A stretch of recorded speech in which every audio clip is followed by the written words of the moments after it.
네, 시간이 됐으므로 우리 이기우 협의회 회장님께서 2부 순서를 진행해 주시겠습니다. 예, 반갑습니다. 오늘은 우리 프리던 서밋 마지막 날이기 때문에 마무리를 지어야 될 것 같습니다. 그래서 지금 나누어 드린 자료 우리 전문대학 총장단의 대정부 건의문 내용을 한번 다 보셨지요? 네. 예, 읽어보셨지요? 그래서 이것을 중심으로 좀 논의를 하고자 합니다. 그러나 보다 앞서서 몇 가지 해난 사항을 제가 보고를 좀 드리고 넘어갈까 합니다. 건의문 속에 포함이 되어 있습니다만은 그 입학금 폐지와 관련해서 교육부에서 대학에 공문을 보내어 11월 13일까지 입학금 폐지 추진 계획을 제출하도록 되어 있었습니다. 그런데 이 건과 관련해서는 교육부에서 일반 대학하고는 논의를 했습니다. 그러나 전문대학 관련해서는 한 번도 협의회 회장인 저에게도 이야기가 없었고 또 무슨 비공식적으로라도 이 건과 관련된 협의가 없었습니다. 그동안 제가 이제 파악하기로는 일반 대학은 사립대학 총장협의회와 뭐 논의하고 또 몇 차례 만났다 하는 이야기는 들었고 또 일부 보도에 보면은 교육부의 학술 장학지원관, 박성수 국장 그리고 장학과장 또 건국대학교 기획처장, 삼육대학교 기획처장 그리고 이제 고대 그리고 한양대, 홍익대 총학생회장과 만나서 뭐 협의를 했다는 그런 보도를 본 바는 있습니다. 그런 이유 때문에 이 문제는 공문을 받자마자 몇 개 대학의 총장님들이 저에게 이 개별 대학이 대처하기에는 너무 중대한 사안이다. 그래서 협의회 차원에서 좀 대처를 해주는 것이 좋겠다. 그런 건의가 있었기 때문에 제가 또 협의회 회장임에도 저 독단으로 처리할 수는 없고 해가지고 지난 11월 10일 아침에 지역 회장단 회의를 소집해서 이 문제를 다루었습니다. 뭐 결론은 이 전문대학이 처한 현실을 무시하고 일방적으로 이렇게 입학금을 폐지하는 것은 안 된다. 여기에 대한 적극적인 대책이 있은 다음에 해야 된다 하는 그런 내용으로 정리를 했습니다. 지역 회장님들 한 분도 빠짐없이 다 참석하셔서 좀 시간이 많이 걸렸습니다. 그 과정에서 좀 걱정하시는 우리 지역 회장님은 이거 교육부에서 이렇게 정책으로 추진하는 것을 또 대학이 뭐 반대하면은 또 다른 불이익이 있지 않나 하는 이런 우려의 목소리도 내셨습니다. 그러나 다른 정책은 우리가 아무리 정부가 추진하는데 협조하고 하더라도 이 문제만큼은 생존권의 문제다. 이걸 1,340억이라는 전체 우리 등록금의 5%를 차지하는 이런 걸 그대로 우리가 받아들인다고 하면은 이것은 우리 전문대학이 살아남을 수 없다 하는 그런 절박한 심정에서 대처를 하게 된 겁니다. 개인적으로는 이 문제와 관련해서 제가 조금 뭐 흥분하기도 하고 이렇게 했습니다만은 결론적으로는 잘 마무리가 되었습니다. 그 결과는 이미 공문으로 대학에다 보내드렸기 때문에 총장님들도 충분히 아시고 계실 겁니다. 다 아시고 계시죠? 예.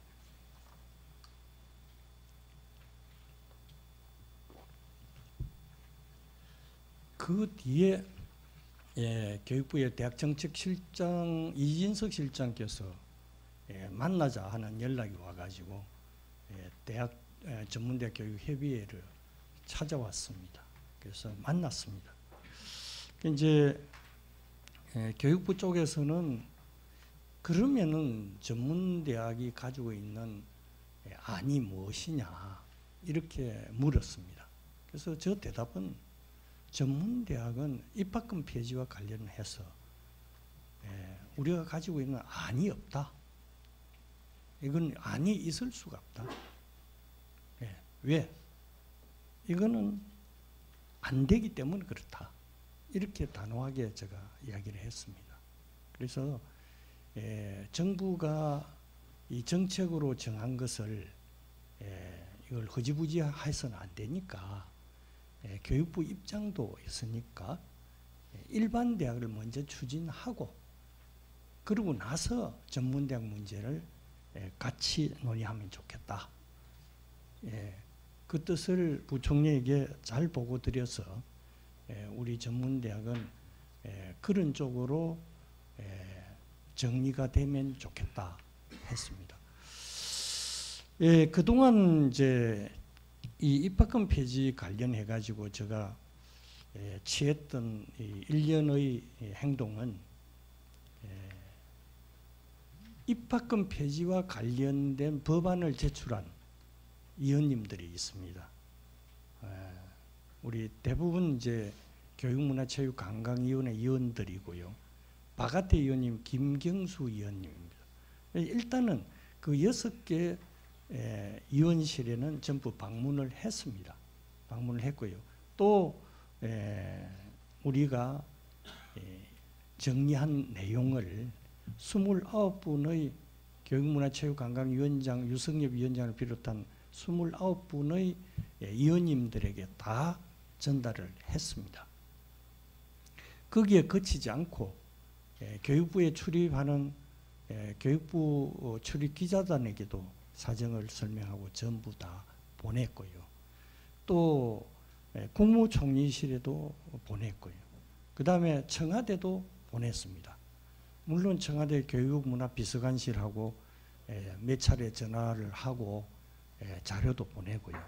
그 다음에 이제 또 청와대 또 국정상황실장에게도 보내고 또 교육부에도 보내면서 옛날에는 관련되는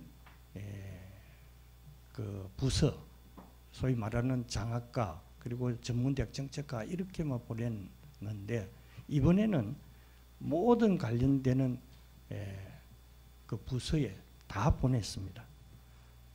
어떻든 결론이 어떻게 될는지 모르지만은 이 문제에 있어서만은 제가 바라는 것은 전문대학의 생존권이 달린 문제니까 같이 힘을 합치고 살아도 같이 살고 죽어도 같이 죽자 하는 그런 말씀을 드리고 싶습니다. 그 다음에 두 번째 대학 구조계획 평가 문제는 제가 대학 구조계획위원회에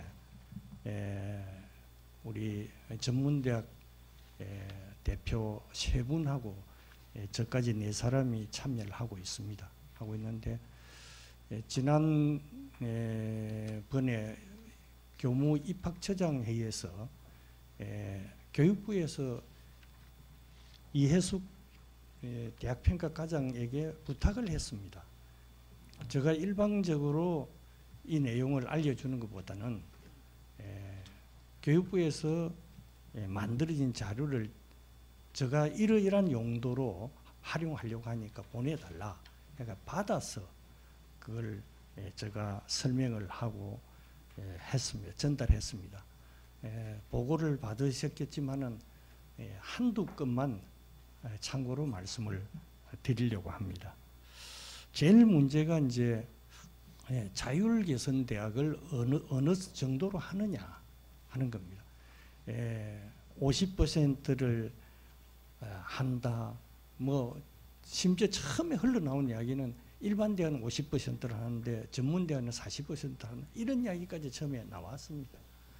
그래서 최종 구조개혁위원회에서 논의된 것은 일반 대학, 전문 대학을 막론하고 자율개선대학은 60%로 못을 받고 지역 권역별로 50% 그리고 전국을 통틀어서 10% 이런 식으로 하면 60%가 자율개선대학으로 확정이 됩니다. 그런데 저희 지난번에 프레이든 서밋에서도 이야기를 했지만은 이 문제는 전문대학의 경우에는 적어도 자율개선대학이 80%는 되어야 된다 하는 그런 논의를 우리가 거친 바가 있습니다. 그런데 이제 구조개혁위원회에서 내린 결론은 60%에다가 한 10% 정도 이제 평가가 1차 끝나고 난 다음에 어떤 컨설팅이나 이런 부분을 통해서 개선의 여지가 있는 대학에 대해서는 자율개선대학으로 진입할 수 있도록 그런 틀을 만들어 놓았는데 그게 한 10% 정도니까 한 70% 될 겁니다. 그 논의 과정에서도 전문대학은 좀 더 이렇게 달리 표현을 해주면 좋겠다 했습니다만은 또 전체에 미치는 영향이 있기 때문에 일단은 그렇게 했다. 그럼 결론적으로는 한 70% 정도는 자율개선대학은 될 수 있지 않나 이렇게 전망을 하고 있습니다. 이 지표별로 어떻게 하느냐 하는 이런 문제는 지금 이 자리에서 자세히 말씀드리기는 그렇고 예를 들어서 그 교원 확보율은 일반 대학의 경우에는 교원 확보율이 상당히 높게 책정이 되어 있습니다. 그러나 이제 우리 전문 대학은 구조개혁을 한다든지 또 학생 수가 급감하면서 다 채우지 못하는 그런 경우에 우리가 학과를 폐지한다든지 전공을 폐지하는 경우에 또 처리해야 될 교원에 대한 문제가 뒤따르기 때문에 이 문제 해결과 관련해서 일반 대학과 다른 좀 지표를 활용할 수 있도록 해달라는 요구를 해가지고 교원 확보율 같은 경우에는 1주기 때 평가했던 57.7%만 되면은 전임 교원의 경우에는 만점으로 하고 그리고 2016학년도, 2017학년도는 전임 교원으로만 하고 그리고 2017년도 3월에 교원 확보율을 예고를 해주지 않습니까? 그래서 2018년 3월에 채용하는 교원에 대해서는 전임 교원 확보율과 그리고 교원 확보율, 소위 말하는 그 겸임 교수나 초임 교수 이런 걸 확인된 인정된 수치를 인정해주는 쪽으로 하되 어떻든 간에 1주기에 평가했던 그 숫자대로 그리고 장학금 지급률이라든지 교육비 환원율이라든지 이런 부분도 결국 경쟁체제를 만들어 가지고 다 같이 손해보는 그런 구도가 아니고 1주기 때 평가했던 평균 그것만 되면은 만점을 줄 수 있도록 하는 그런 구도로 추진이 되었다 하는 것을 말씀을 드리겠습니다. 그리고 이제 세 번째는 전문대학 예산 증액 문제입니다. 여기 이제 우리 건의문에도 들어 있습니다만은 이 건과 관련해서는 지금 현재 국회 예결위 단계를 지나서 개수조정 소위원회 단계에 가가지고 있습니다. 개수조정 소위원회 단계에 가가 있는데요. 이 개수조정소위원은 더불어민주당이 6명, 자유한국당이 6명, 국민의당이 2명, 바른정당이 1명입니다. 이 15분이 이제 마지막 이제 마무리를 짓는데요. 이번에 우리 전문대학 예산과 관련해 가지고 조금 달라진 거는 종전에는 전문대학 예산을 한번 다루려고 해도 교육문화체육관광위원회 상임위 차원에서 또 예결위 차원에서 저희들의 요구를 어떻게 요청하고 증액하자 하는 목소리들이 적었습니다. 그런데 이번에는 에이스 사업의 경우에는 교문위에서 유은혜 의원, 전재수 의원, 노웅래 의원, 오영훈 의원, 김병욱 의원, 안민석 의원 이렇게 6분이 이야기를 해줬고요. 그 다음에 예결위에서는 김병욱 의원님하고 다른 상임위에 계시는 박재호 의원님이 예결위에서 또 말씀을 해주셨습니다. 그리고 전문대학 특성화 전문대학 육성사업 SCK 사업은 2017년 예산이 2,675억입니다.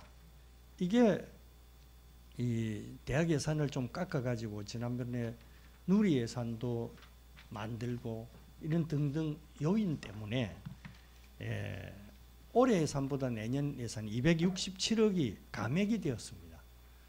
이 267억 감액된 거를 다시 증액하자 하는 요구를 교문위에서 유은혜, 전재수, 노웅래, 손혜원, 김병욱, 송기석, 국민의당 송기석 의원 그렇게 해주시고 예결위에서는 황주홍 의원님이 국민의당 간사 개수조정 소위의 간사위원입니다. 그리고 김병욱 의원, 김형근 의원, 박강훈 의원, 박재호 의원, 소병훈 의원 이런 분들이 예결위에서 이걸 살려야 된다 하는 요구가 있었습니다.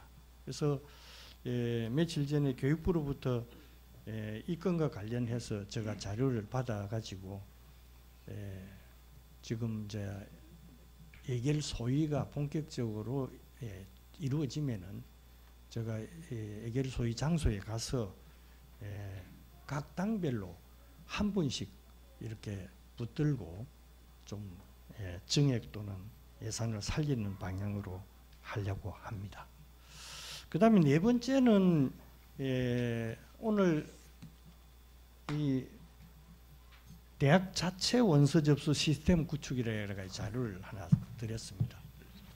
이것은 지난번에 우리 전문대학 교육협의회 이사회에서도 제가 보고를 드린 다음에 시도 지역 회장님들이 이걸 전파를 한 분도 있고 안 하신 분도 있을 겁니다만은 우리 프레지던트 서밋 때 나오시는 총장님들에게는 요거를 좀 드려서 지금 이제 사실 그 2개의 업체가 있습니다. 한 20년 동안 독점 체제로 이렇게 하다 보니까 정말 이 학부모나 학생의 입장에서 많은 참 이런 경비 부담을 하고 있기 때문에 이걸 타파해 보고자 해서 제가 다른 총장님들에게 또 이렇게 경비 부담의 그런 걱정을 드리는 것보다는 제가 좀 한번 촉대 메고 해보자 해가지고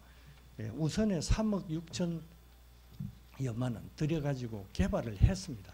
해서 수시 1차하고 수시 2차 해보니까 전혀 문제가 없습니다.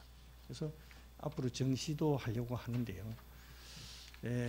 이게 참 학생과 학부모를 위한다면은 적어도 전문대학에서는 이걸 많이 활용을 했으면 좋겠다. 지금 현재 이 어떤 오류가 있느냐 하는 이런 문제 때문에 계속 해봤는데 지금까지 한 번도 오류가 나타나지 않았습니다. 그러나 앞으로 이제 이걸 각 대학에서 활용할 때 더 치밀하게 세밀하게 업그레이드 시키고 하는 그런 문제가 있기 때문에 지금까지 이렇게 만들어진 시스템을 내년도에 쓰시고자 하는 경우에는 저희들이 제공을 하고 다만 그걸 좀 업그레이드 시키는데 필요한 경비가 있다든지 하는 경우에는 그건 아주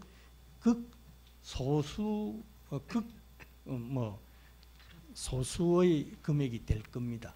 그런 경우에는 같이 동참한다는 그런 의미에서 활용이 되었으면 좋겠다 하는 말씀을 드립니다. 그 다음에 이 프레지던트 서밋이 이제 오늘로서 막을 내리는데 제가 허정석 총장님이 이렇게 보면은 한 번도 안 빠지고 오시는데 나중에 마칠 때 되면은 불이 나게 서울역 가셔가지고 또 KTX 타시고 또 오시고 지방에서 오시는 분들 내 계산을 해보니까 한 5시간 정도 잡히더라고요. 그러면 30시간이 소비가 된다고요. 그런데 정작 우리가 하는 것은 18시간이었습니다. 토론으로. 그래서 이제는 좀 우리가 한 며칠 동안 같이 이렇게 합숙하면서 이런 논의 구조를 만들어 보는 게 좋겠다. 그러니까 뭐 5박 6일을 한다든지 이렇게 하면은 한국에서 하면 재미가 없지 않느냐. 그래서 뭐 일본을 가든 어디를 가든 인원을 해가지고 한 3일 정도 하루 6시간씩 하면은 우리 6번 와서 토론하는 거 다 되는 겁니다. 이렇게 하고 그 다음에 그 지역의 선진 고등직업교육 현장을 돌아본다든지 또 나름대로 친교의 시간도 가진다든지 하는 방법으로 좀 우리 프레지던트 서밋도 업그레이드 시켰으면 하는데 이거를 우리 대학신문 쪽에다가 제가 건의를 하겠습니다. 한번 검토해 주시면 감사하겠습니다. 마지막으로 오늘 우리가 하려고 했던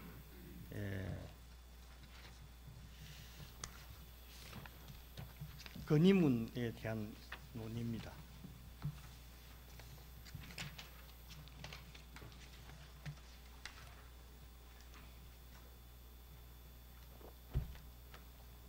이것은 이미 읽어보셨기 때문에 사실 지금 이 여러 차례 우리가 전문대학을 좀 발전시켜야 되겠다.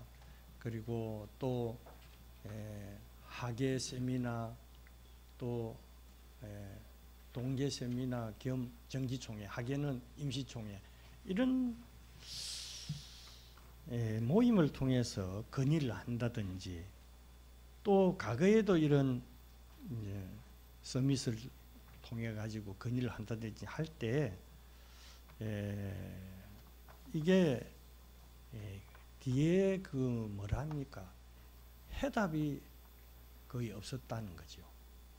그런 문제는 제가 볼 때 정부에서 이걸 추진할 수 있는 여건이나 또는 힘이 부족하였지 않느냐 이런 생각이 들었습니다. 그러나 이제 세상이 변해가지고 이제는 이 고등직업교육에 대한 전문대학의 역할에 대해서 좀 구체적으로 제시해서 정부 쪽에서도 이걸 받아가지고 이거는 해줄 수 있겠구나. 그래서 해답이 나올 수 있는 그런 부분들을 제가 협의해서 저희들 전문대학 교육협의회도 이 건과 관련해서는 같이 협의해가지고 만들었습니다. 그래서 첫 번째는 전문대학에 대한 재정 지원 규모를 일반 대학 수준으로 올려주기를 건의한다. 이 내용 읽어보시면 잘 아실 겁니다. 그리고 또 중요한 것은 마지막에 언급이 되어 있는데 지금 이제 구조개혁 평가 자체를 이런 식으로 바꿉니다. 2018 대학 기본 역량 진단이라고 이렇게 바꾸거든요. 그건 뭐냐? 대학이 일반 재정을 지원할 때에 그걸 감당할 수 있는 기본적인 역량이 있나 없나를 진단하는 것이죠. 그럼 70%에 해당되는 대학은 그렇게 보는 것이죠. 그런데 문제는 일반 재정 지원의 경우에는 총장이 총장 책임 하에 그 대학의 특성을 살려서 인건비에 쓰든 그리고 시설비에 쓰든 그 대학에서 구성원들이 논의해가지고 제일 급한 것 위주로 우선순위를 정해서 쓸 수도 있습니다. 그러나 참 특수 목적 사업 있잖아요. 특수 목적 사업은 뭐 우리가 지금 잘 알고 있다시피 특성화 사업이나 링크 플러스 사업이나 이렇게 지원하는 경우에 전부 다 칸막이가 되어가지고 이걸 쓰면서 과연 이게 정말 잘 쓰여지고 있는가 하는 그런 자성도 생깁니다. 그래서 이런 특수목적 사업비까지도 어느 정도까지는 쓸 수 있도록 이렇게 해줘야 된다. 뭐 전반적인 교육 환경 개선과 운영 경비 이런 데 쓸 수 있도록 해야 된다. 이렇게 하지 않으면은 안 된다. 이런 의미가 있습니다. 그리고 두 번째는 계속 작년부터 우리들이 목소리를 높여왔던 일반 대학과 직업교육 대학 이 두 가지 트랙으로 고등교육 체제를 개편을 하면서 직업교육 대학에서 평생직업교육을 담당을 해줘야 됩니다. 이제 제가 계속 모임이 있을 때마다 이야기하는 게 뭐냐면은 얼마 전에 평생직업교육대학이라 해가지고 이거 평생교육과 관련지어서 일반 대학에다가 이 단과대학 설립을 할 수 있도록 해줬지 않습니까? 10개 대학 해줬습니다. 해줬는데 아니나 다를까 창원대학만 제외하고는 정원을 채우지 못했어요. 경쟁률이 50% 이하입니다. 이거는 뭘 말하느냐 하면은 직업교육, 평생교육에 해당하는 부분은 결과적으로 전문대학이 감당할 수밖에 없다. 그걸 일반 대학에서 잘하는 그리고 전문대학이 잘하는 이걸 구분해가지고 하도록 해야 경쟁력이 생긴다. 이런 의미가 되겠습니다. 그래서 10개 대학을 만들어줬더만은 그 다음에 인하대학하고 대구대학하고 이하여대하고는 포기해버리지 않습니까? 그리고 나머지 7개 대학도 과연 잘 되고 있는지 이게 정책의 틀을 또 바꿨습니다. 체제를 바꿔가지고 그런 것은 결국은 일반 대학은 이 평생 교육을 감당하기는 역부족이다. 그래서 직업교육과 평생교육을 합쳐서 전문대학이 해주는 것이 당연하다. 이런 의미가 담겨져 있습니다. 그리고 이제 세 번째, 전문대학 수업연한 다양화. 이 문제는 지난번에 우리가 킨텍스에서 11월 2일부터 4일까지 하는 진로직업체험 박람회에 26분의 총장님이 참석을 해주셨는데, 이 자리에 이제 김상곤 교육부 총리님을 비롯해 가지고 또 홍문종 의원님, 오영훈 의원님도 참석해 주셨는데, 티타임 때 홍문종 의원님께서 그분이 대표 발의를 하시겠다 하시면서 부총리에게 이거 꼭 돼야 됩니다 하는 다짐을 받는 그런 시간이 있었습니다. 우리 홍문정 의원님은 그분이 옛날에 교육위원회 상임위원으로 계시면서 간사위원까지 하셨던 분이거든요. 또 개인적으로는 전문대학을 경영하신 경험이 있기 때문에 전문대학의 사정을 누구보다 잘 압니다. 그래서 솔직히 지난번에 수업연한 다양화 고등교육법 개정안이 통과 직전에 이렇게 무산된 거는 그때 당시의 여당이 그 대표 발의한 것을 여당이 협조가 안 돼 가지고 무산이 되었기 때문에 오히려 야당으로 이제 변했지만은 그런 경험이 있는 분이 이렇게 해주시겠다고 하기 때문에 이번 기회에 분명히 이제 이것은 잘 할 수 있도록 그렇게 추진이 되어야 될 겁니다. 모든 대학이 전문대학을 전부 다 4년제 대학으로 만든다.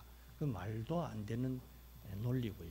저는 개인적으로 3년제 학과도 취업 잘 되는데 뭐 때문에 3년 동안 붙들어 놓겠네요. 2년으로 변경했습니다. 오히려 그렇게 하는 마당인데 이것은 몇 개 일부 사립대학에서 그 108개 대학에서 303개의 전문대학이 잘하고 있는 학과를 일반 대학에서 만들었다는 것. 그것은 죄 짓는 일이다. 왜 2년만 해도 되는 취직 잘 되는 과를 4년 동안 붙들어 가가지고 4년 하면은 1억 3,300만 원 소요된 6,600만 원만 하면 되는 거를 왜 그렇게 골병 들게 만드느냐. 죄 짓는 일이다. 그래서 또 해외에 있는 우리 인력, 학생들이 오려고 할 때 이게 어떻게 보면 걸림돌이 될 수 있기 때문에 또 학생과 학부모들에게 전문대학은 4년제도 있고 4년도 할 수 있다 하는 걸 주면은 전문대학을 오기를 주저하는 학생들이 확신을 가지고 올 수 있다. 이렇게 저는 생각을 합니다.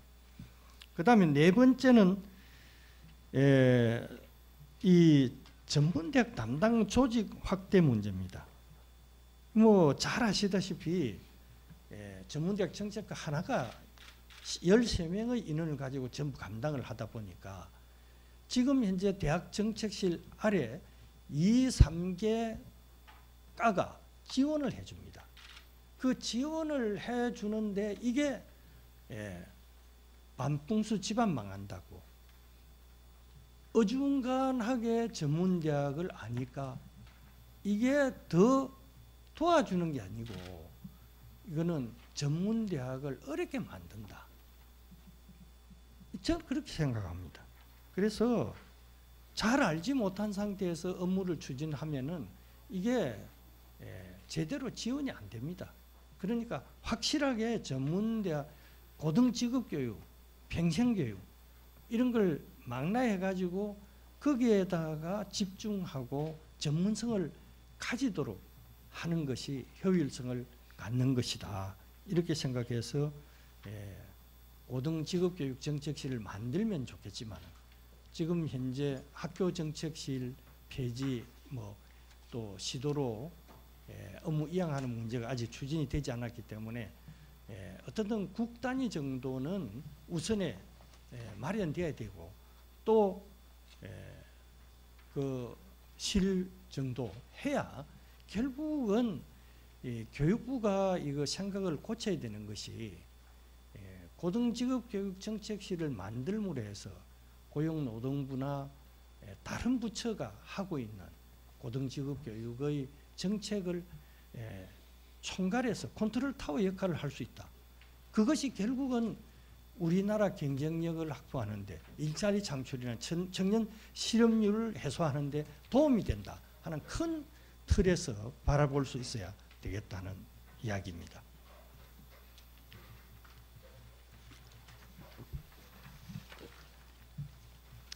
그 다음에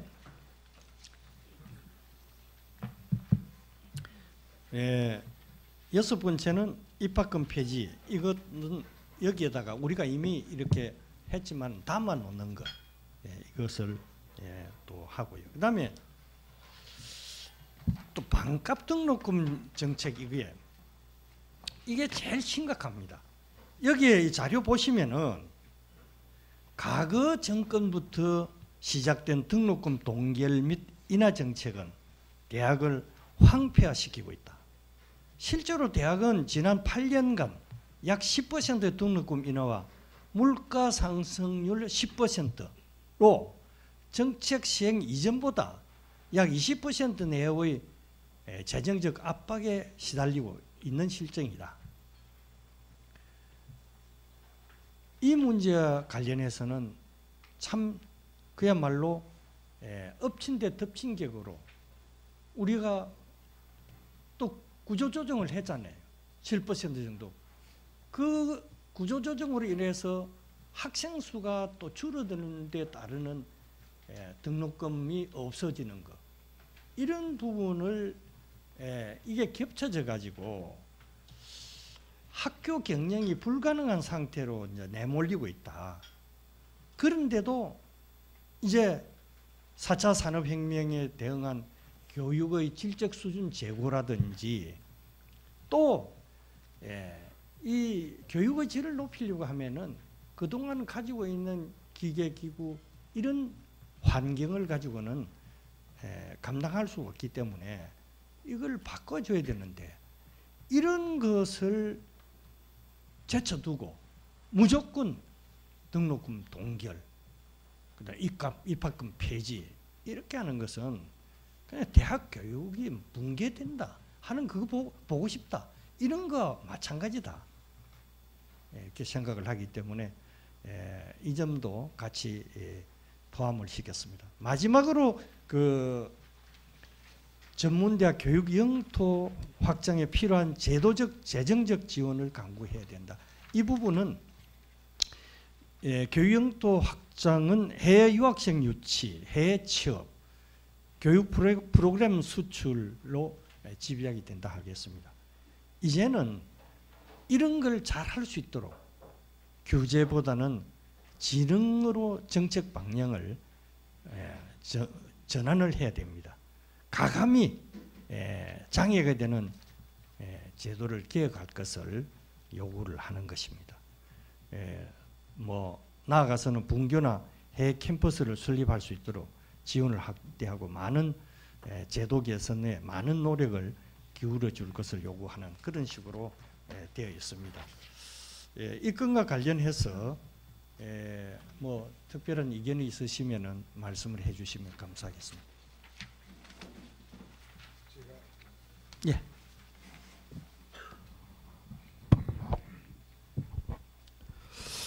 네, 지금 되어 있는 안이 아주 잘 되어 있습니다. 근데 덧붙여서 셋째 조항과 일곱째 조항에 대해서 조금 더 필요한 부분이 있지 않을까 이렇게 생각을 합니다. 우선 세 번째 1,4년제 학제에 대한 건 물론 필요하고요. 근데 우선 그게 언제 결정이 날지 모르겠습니다만 뭐 이번 국회에서 통과된다든지 늦어도 다음 해년도 국회에서 통과가 된다면 괜찮겠지만 우리 전문대학 입장에서는 이제 입학 정원이 점점 줄어든다는 건 정원을 줄여서도 줄지만 이제는 미달이 되기 때문에 스스로 정원을 줄이지 않을 수 없다. 그렇게 되면 심화과정에 대한 20%의 규정이 심화과정까지 같이 물고 간단 말이죠. 그러니까 1000명에서 200명을 뽑을 수 있다 돼 있으면 800명으로 정원 줄이면 160명밖에 못 뽑거든요. 그러면 잘 되는 학과에 4년제 심화과정을 할 수 있는 거를 전체적으로 부실한 학과들이 정원을 줄임으로써 그것까지 같이 따라간다. 그렇기 때문에 여기다가 좀 첨가해서 심화과정에 대한 입학 정원에 대한 20%를 상향 조정하든지 아니면 그 조항을 폐지해 줄 것을 요청하는 것이 어떨까 하는 의견을 드리고요. 또 7번째에 대한 건데요. 뭐 등록금 문제인데 역시 여기 지역적으로도 상당히 등록금의 편차가 심한 것이 있을 거고, 그러니까 수도권과 또 지방 학교 상당한 차이가 있을 수 있고, 또 계열별로도 상당한 차이가 있습니다. 그래서 이거를 앞으로 지금까지 해온 특성화 사업에 의해서 특성화를 해옴으로써 구조가 달라졌거든요. 그러니까 계열별에 대한 등록금도 사실은 인문사회학부에서 또 딴 계열로 다 이렇게 특성화를 했다면 이 등록금 구조가 상당히 많이 달라졌습니다. 그렇기 때문에 그 편차가 그전하고 지금하고 많이 있다. 예를 들어서 저번에도 한번 말씀드린 바가 있는데, 우리 그 영상예술 분야 같은 예술대학의 경우는 1년에 200만 원 정도까지의 차이가 나오고 있어요. 그러면 3,000명 정원에 60억의 편차가 날 수 있다. 또 한 가지 더 문제가 되는 것은 등록금 인상을 설령 풀어놔 준다 하더라도 그 격차는 점점 더 대상 금액에 따라서 달라지기 때문에 점점 더 벌어질 수밖에 없다. 그래서 이 조정할 수 있는 기회를 꼭 줘야 되겠다 하는 것을 좀 삽입하면 어떨까, 뭐 이렇게 건의를 드립니다. 예, 좋은 말씀인데요.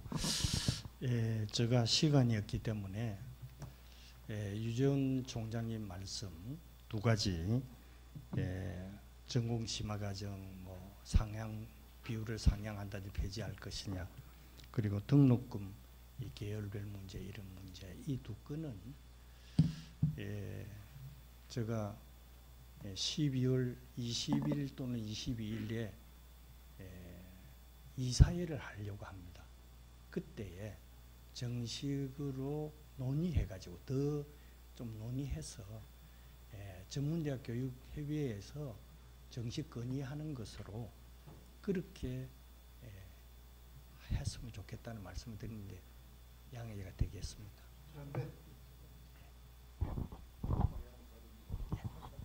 우리 유지원 총장이 말씀 잘 해주셨는데, 우리는 이거는 전체전 틀에서 얘기하기 때문에 너무 구체적으로 하면 좀 문제가 있을 것 같아서 저는 이 회장님 말씀에 찬성합니다. 그래서 뭐 각자 의견은 또 있을 수 있지만은 나름대로 우리가 이렇게 정리한 건의문은 우리가 지금 현실적으로 처한 문제점을 그런 대로 잘 표현이 됐다고 생각하니까 이 건의문은 일단 이렇게 처리하고, 부족한 부분은 지역에서 총장님들이 건의를 해주시면은 제가 며칠 후에 공문을 내도록 하겠습니다. 전문대 협의회에서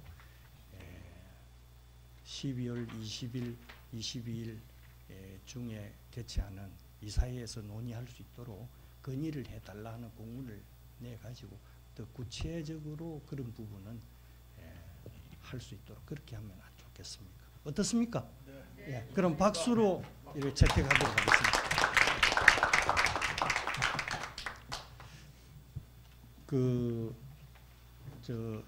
제가 앞으로 우리가 브레이든 서밋을 이제 좀 업그레이드 시켜가지고 좀 할 때 꼭 포함시키고 싶은 것이 있습니다. 뭐냐면은 전문대학의 사회적 역할, 이게 이 사회 각계각층에 있는 분들이 전문 대학의 중요성을 모르는 거죠. 그래서 우리가 집중적으로 이 부분에 대한 논의를 했으면 합니다. 그래서 이 직업교육 트랙에 진입하는 저소득층 학생들에게 직업교육의 기회 제공 및 높은 취업률 달성을 통한 사회적 안전망 역할을 하고 있다. 이거 우리가 받아주지 않으면은 다른 데 가서 어떻게 됩니까? 이런 역할, 안전망 역할, 사회적 안전망 역할을 하고 있다는 거고, 그 다음에 직업교육을 통해서 우리 사회의 건강한 구성원으로 성장할 수 있도록 자신의 꿈과 적성에 맞게 하고 싶고 되고 싶은 이런 직업을 선택할 수 있도록 맞춤형 직업교육을 해주는 데가 어디에 있습니까? 그 다음에 평생 직업교육의 중심기관이 된 아까 말씀드린 대로 일반 대학은 안 되는 겁니다. 그리고 우리처럼 변화에 대한 탄력적 대응을 하는 곳이 어디 있습니까? 그리고 더 중요한 것은 중소기업 인력 공급을 우리가 책임지고 있다는 겁니다. 그래서 이런 부분, 더 중요한 것은 이 조기 입직이라는 겁니다. 아까 일본에서도 이야기했잖아요. 이거 틀을 빨리 바꿔야 됩니다. 대학 졸업하고 몇 년 동안 어영부영 하다가 바보만 만들고,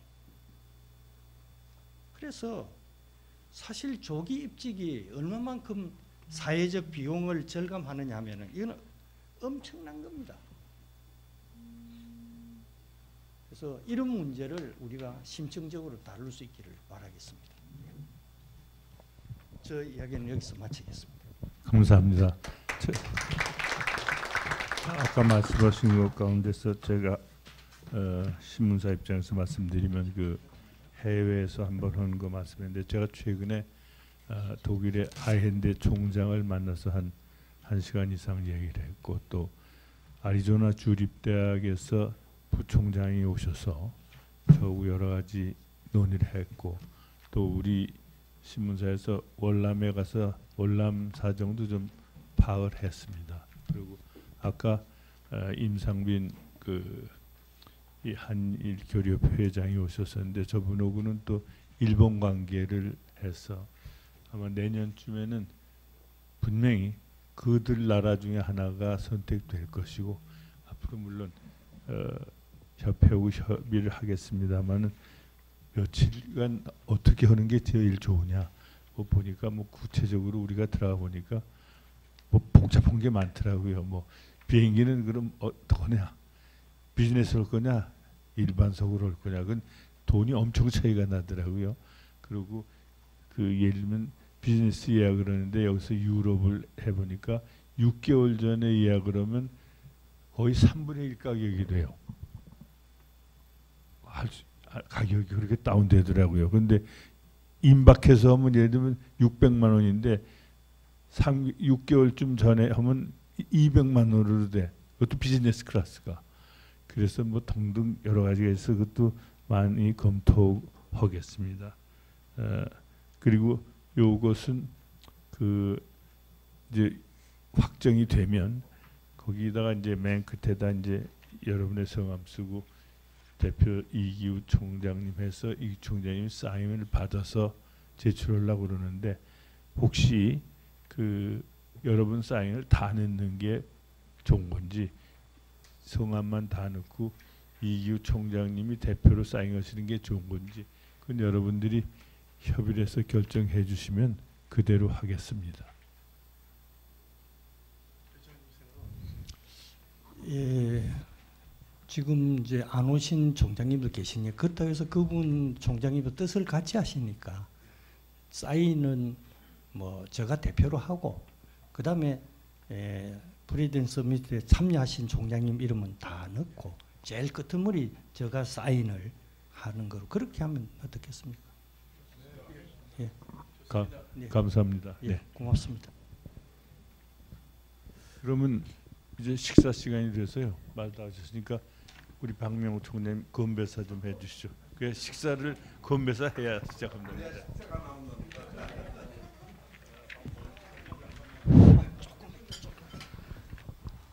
지난 8월 달부터 6차례에 걸쳐서 정말 많은 것을 배웠습니다. 또 우리 전문대학이 이 고등교육에서 정말 차지하는 것이 얼마나 중차대한 역할을 하고 있다는 것도 우리 모두가 공감하게 되었고, 특별히 이 프레젠트 서밋을 통해 가지고 여러 가지 정말 좋은 그런 아이디어, 또 이 서밋을 통해서 학습을 할 수 있도록 그렇게 해주신 한국대학신문 회장님을 비롯해서 여러분들에게 진심으로 감사의 말씀을 올리면서 앞으로 우리 전문대학이 더욱더 크게 발전할 수 있는 계기가 되기를 바라면서 건배를 하겠습니다. 전부 위하여 하겠습니다. 위하여! 위하여!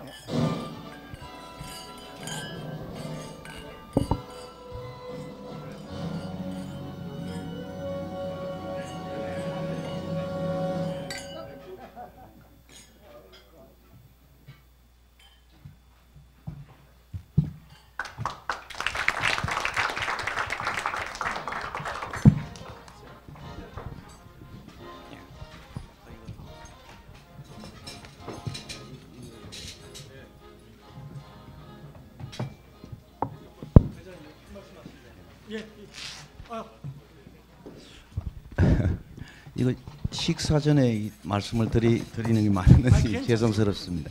간단하게 제가 그 공직에 있어 보지 않아서 사실은 그 제가 지금 드리는 말씀이 뭐 의미가 있는지 없는지 제가 잘 모르겠습니다. 그래서 제가 우리가 직업 교육이라고 이제 이렇게 늘 이제 이 얘기를 하고 이러는데 제가 우리나라 직업교육법이 어떻게 변화되어 왔는가 이런 걸 잠깐 제가 보니까 우리나라 직업교육법 촉진법 안에는 전문대학이라는 용어가 없습니다. 없고 주로 특성화 고등학교에 관한 법률로 되어 있습니다. 그래서 지금은 우리가 우리나라의 학생들 학력이 향상이 됐고요.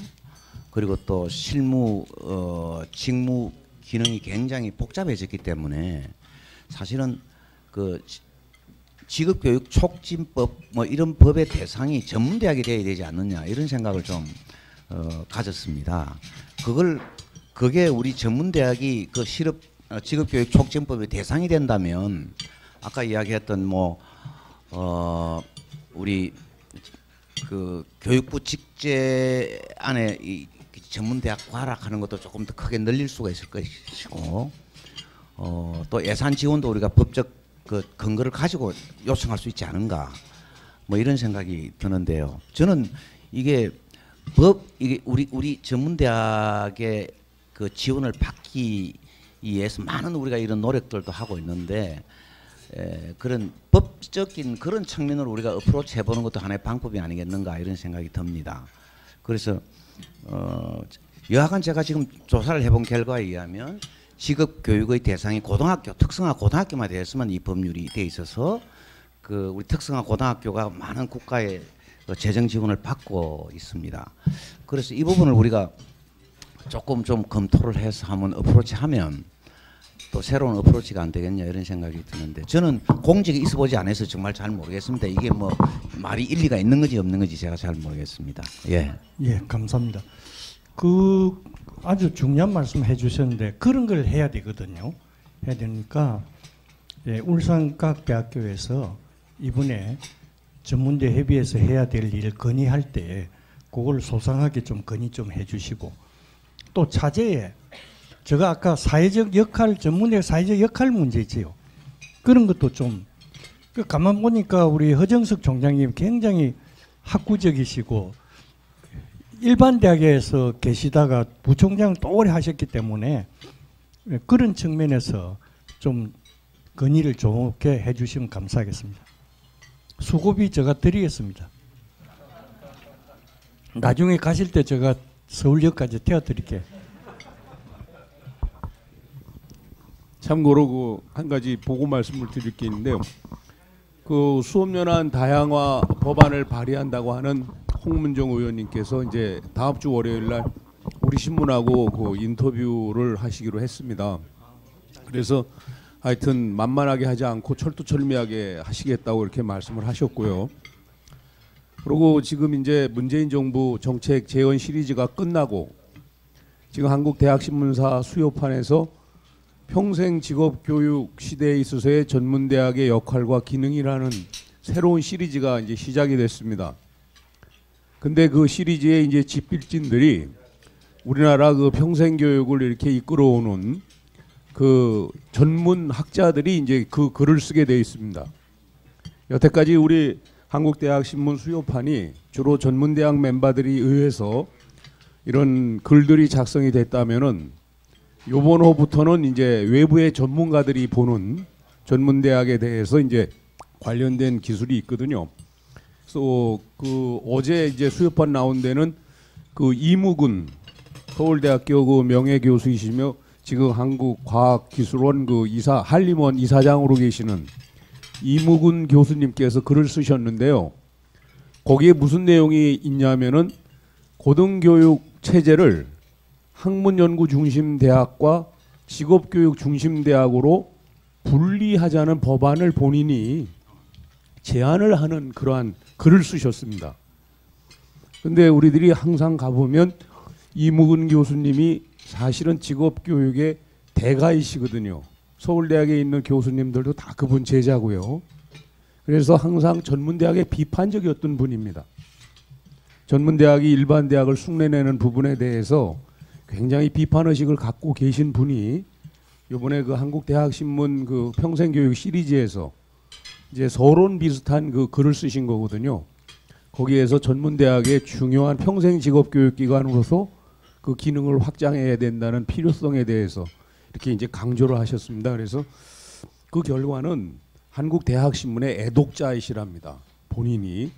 그래서 저희들이 대학신문을 통해서 계속 어떤 고등직업교육 체제의 그 변신에 대해서 주장해왔던 부분들이 평생 직업교육이나 평생 교육을 그 이끌어왔던 전문학자들의 이제 시각도 많이 이렇게 변화하는 것을 우리들이 그 유도해내고 있구나 하는 그런 생각을 갖게 됐습니다.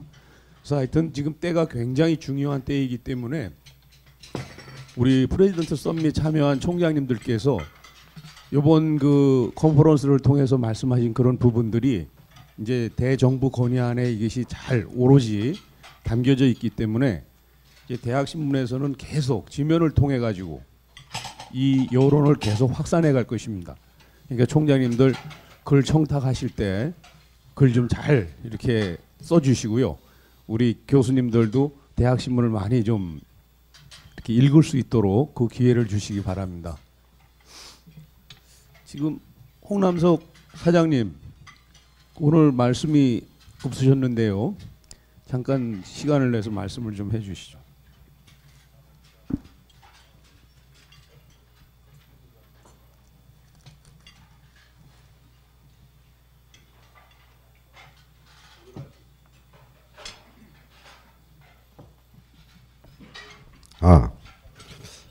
오늘 새벽에 그 4차 산업위원회 대통령 직속 4차 산업위원회 장병규 그 위원장하고 식사를 조찬을 했습니다. 문재인 정부에서는 그래도 조금 나아졌다라고 생각을 하는데 그럼에도 불구하고 저는 절박함, 절실함이 결여되어 있다. 그런 것을 느꼈습니다.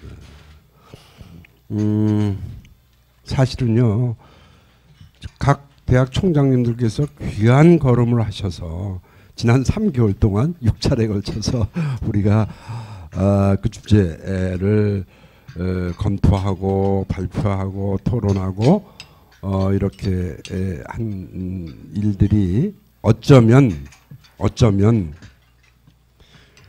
고등 직업 교육을 이끌어가야 되는 교육 당국의 절실함을 불러내려는 이 몸부림이 아닌가 전 그렇게 봅니다. 그런데 이런 서밋에서 다양한 가치와 그 요구가 분출이 될 때 그게 지속적으로 됐을 때 당국자들도 조금씩 그 관심과 귀를 그 기울이는 게 아닌가 이렇게 생각이 들었어요. 참 지난 3개월 동안 사실은 누가 뭐라고 할 수 없을 정도로 고등직업 교육의 미래를 위해서 여기 참여하신 총장님들이 헌신적인 노력을 했다. 저는 이렇게 봅니다. 그 점 감사드리고요. 저희가 스스로가 감사의 박수를 좀 올려주시기 바랍니다. 네, 그 건의문은요. 그거는 이제 저희가 교육부하고 국회 쪽에 별도로 일정을 잡아서 전달식을 하고 그것도 보도를 할 계획입니다. 그리고 딴 때는 안 했는데 이번에는 그 연말이 돼서 좀 섭섭치 뭔가 하여튼 뭐 깔끔하게 정리를 좀 해야 되겠다 싶어서 졸업장을 만들었습니다. 예. 그래서 아마 그 거기에는 사진을 넣은 졸업장인데요. 2017 프레지던트 서밋 그 멤버스라는 타이틀로 해서 우리가 함께 집단지성으로 그 이 솔루션 토론을 한 것에 대한 기념을 그렇게 좀 우리 스스로가 그 의미를 부여를 했으면 좋겠습니다. 한 해 연말 잘 마무리하시고요.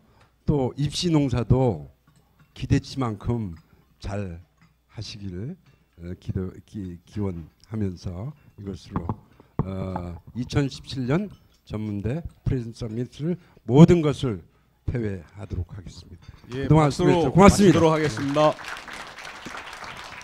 이제 다 마쳤고요. 제가 이제 감사의 말씀을 하나 드리려고 합니다. 우리 프레젠트 서밋 이사장직을 맡고 계신 이인원 회장님, 그리고 또 원장을 맡고 계시는 홍남석 대표이사님, 또 사무총장을 맡은 우리 최용섭 교수님, 또 항상 이걸 이끌어 주시는 이재규 이사님, 그리고 이정한 편집국장님을 비롯한 우리 전주현 기자님, 그리고 모든 기자님들 뭐 엄청 많은 애를 써주셨습니다.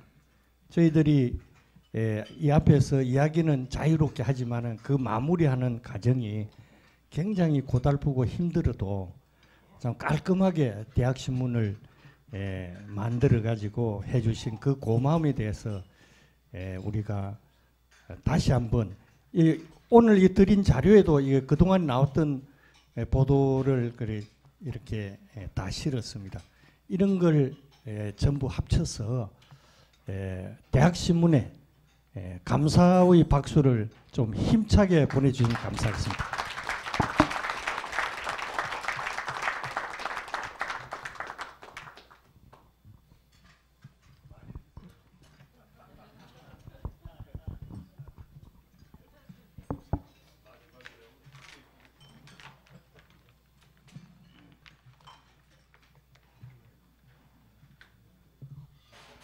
저 식사하시면서 소화제 하나 드리겠습니다. 얼마 전에 모영기 총장님 은퇴식에 제가 갔거든요. 갔는데 거기에 고명진 목사님이 오셔가지고 설교하러 올라오셨는데 재밌는 말씀을 하십니다. 그분한테 들은 겁니다. 할머니가 부산에서 비행기를 타고 서울로 올라오는 도중에 화장실에 가게 되었습니다. 화장실에 갔다가 돌아오다가 보니까 앞좌석에 빈 좌석이 여러 개 있는 거예요.